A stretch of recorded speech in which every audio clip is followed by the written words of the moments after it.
Just a quick note, this will be the final episode of 2025. There is a More Things episode for people who are paid supporters of the show on Thursday, but I am taking the last week of the year off, as I typically do. We'll be back to our normal podcast publishing schedule at the beginning of 2026. I will talk to you early next year, and I hope you have a wonderful collection of end-of-year holidays. That said, let's jump into the show.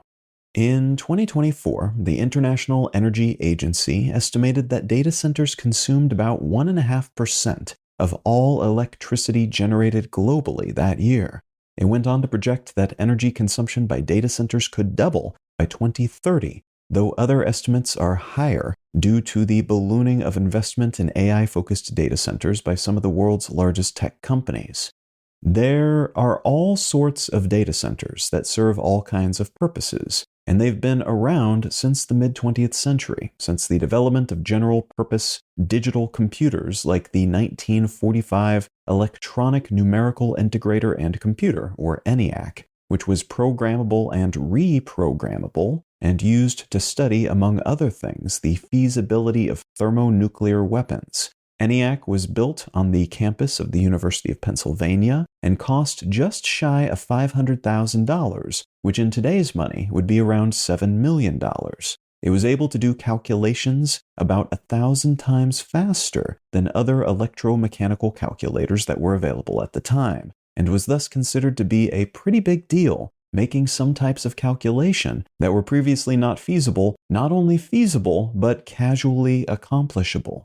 This general model of building big old computers at a central location was the way of things on a practical level until the dawn of personal computers in the 1980s. The mainframe terminal setup that dominated until then necessitated that the huge cumbersome computing hardware was all located in a big room somewhere, and then the terminal devices were points of access that allowed people to tap into those centralized resources. Microcomputers of the sort a person might have in their home changed that dynamic.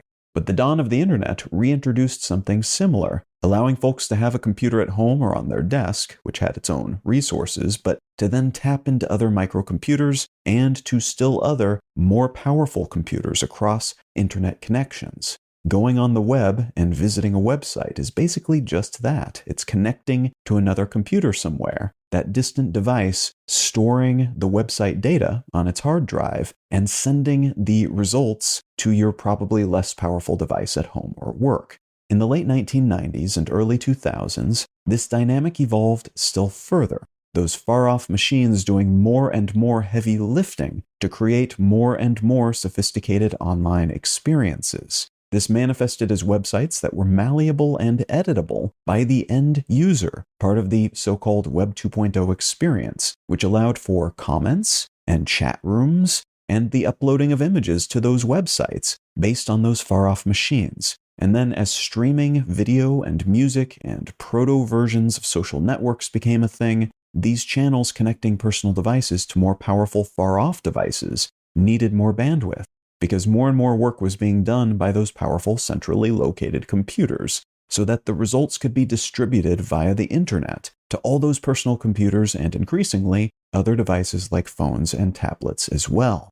Modern data centers do a lot of the same work as those earlier a bunch of powerful computers in a room iterations, though increasingly they do a whole lot more heavy lifting labor as well. They've got hardware that's capable of, for instance, playing the most high-end video games at the highest possible settings, and then sending frame by frame the output of those video games to a weaker device across the internet, to someone's phone or a comparably low-end computer at home, allowing the user of those weaker devices to play those games, their keyboard or controller inputs sent to the data center containing the powerful machines fast enough that they can control what's happening and see the result of their button pressing on their own screen in less than the blink of an eye.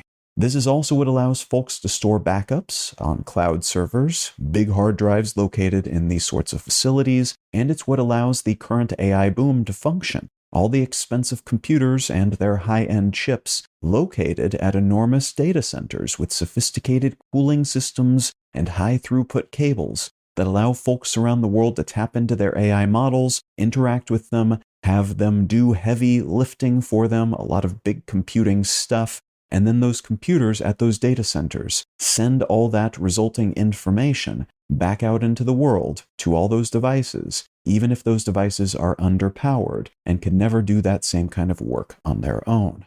What I'd like to talk about today are data centers, the enormous boom in the construction of them, and how these things are becoming a surprise hot-button political issue pretty much everywhere.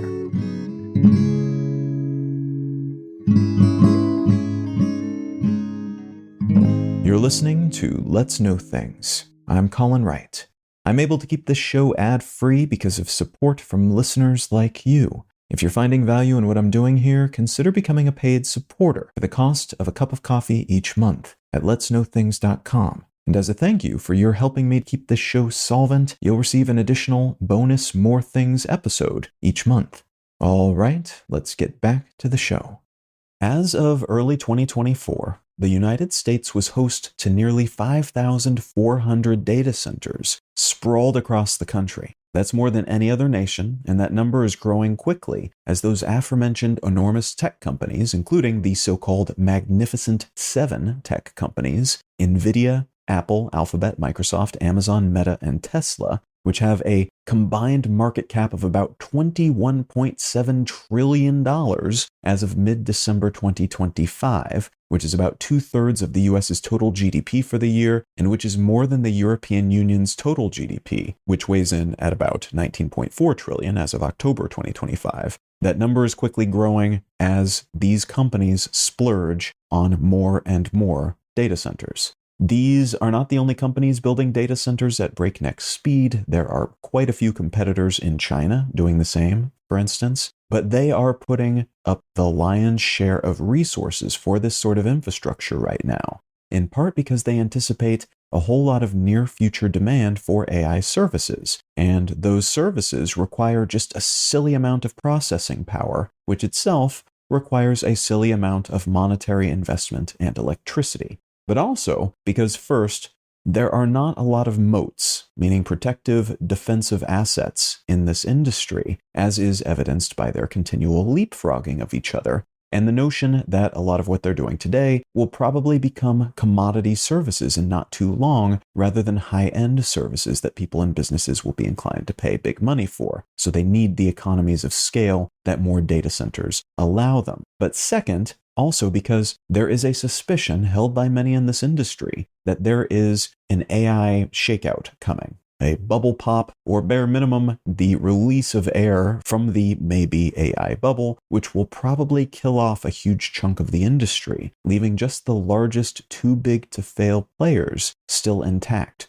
And those who remain can then gobble up the rest of the dying industry at a significant discount. Those who have the infrastructure, who have invested huge sums of money to build these data centers early then, will be in a prime position, it is thought, to survive that extinction level event. So they are all scrambling to erect these things as quickly as possible, lest they be left behind and caught without the necessary resources and assets to compete in that grand endgame melee. That construction, though, is easier said than done.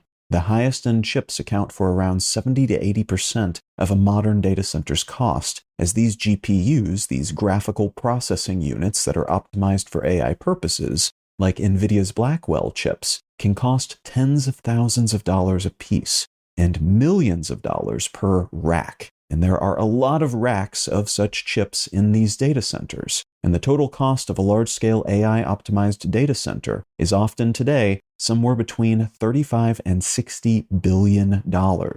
A recent estimate by McKinsey suggests that by 2030, data center investment will need to be around $6.7 trillion a year just to keep up the pace and meet demand for compute power. That's demand from these tech companies, I should say. There is a big debate about whether there is sufficient demand for consumers of AI products, and whether these tech companies are trying to create such demand from whole cloth to justify heightened valuations, and thus to continue goosing their market caps, which in turn enriches those at the top of these companies. Now that said, it is a fair bet that for at least a few more years this influx of investment will continue, and that means pumping out more of these data centers. But building these sorts of facilities is not just expensive, it is also regulatorily complex. There are smaller facilities akin to ENIAC's campus location back in the day, but a lot of them, because of the economies of scale inherent in building a lot of this stuff all at once, all in the same place, are enormous. A single data center facility covering thousands of acres and consuming a whole lot of power to keep all those computers with their high-end chips running 24/7.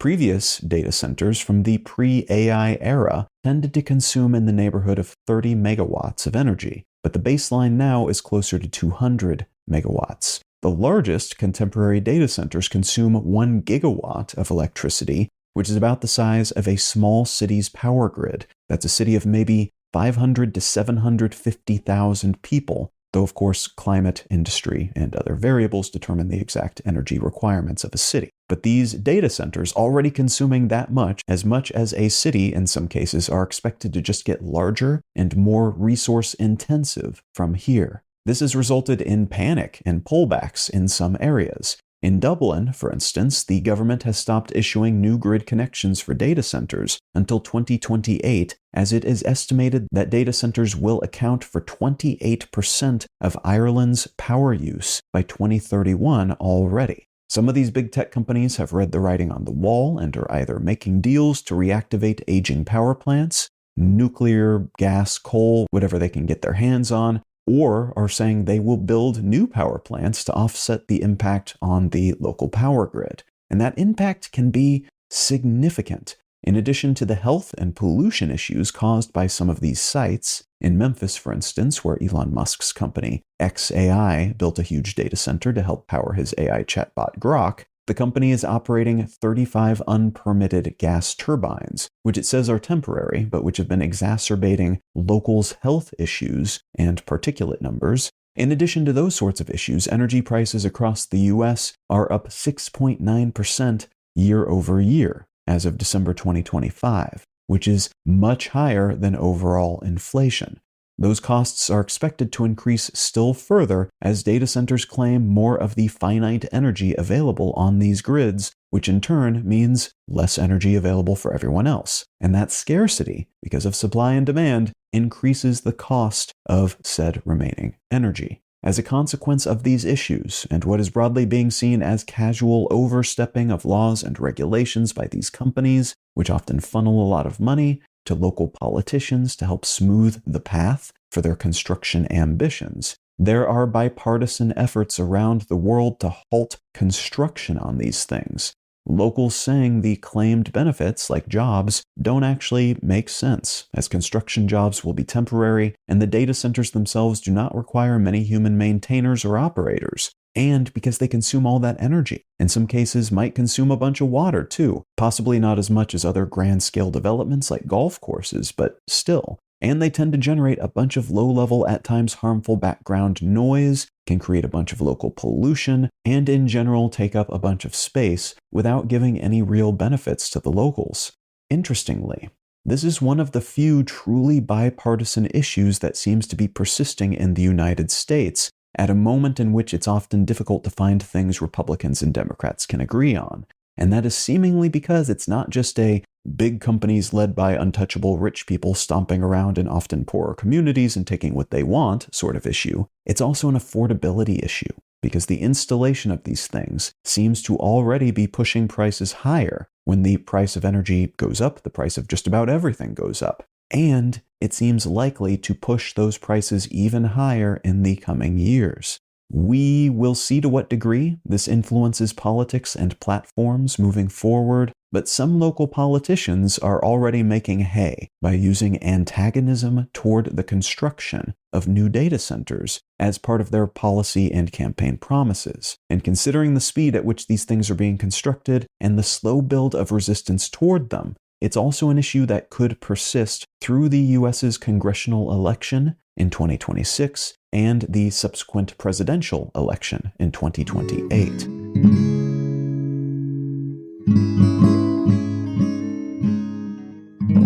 The book I'd like to recommend today is called Against the Machine: On the Unmaking of Humanity by Paul Kingsnorth. This is an oddly topical book recommendation purely by coincidence. This book gets into the concept of what's called techno-capitalism and what this perspective and this philosophy has done to Western civilization writ large. Where this idea comes from, where this collection of ideas, I guess, come from, and why it is pushing us to do things that the author believes at least are not good for society, for the people in society, and for the world as a whole, including, but not exclusively, human civilization. Now, if any of that sounds interesting to you, consider picking up a copy of Against the Machine by Paul Kingsnorth. Let's Know Things is a listener-supported show. I don't make any money from ads, only what listeners contribute by becoming paid supporters at letsknowthings.com. If you're not in the position to become a paid supporter at the moment, consider leaving a quick review wherever you get your pods. Those help get the show in front of more people and lend a hint of credibility to independently made shows like this one. A huge thanks in advance, whatever shape your support might take.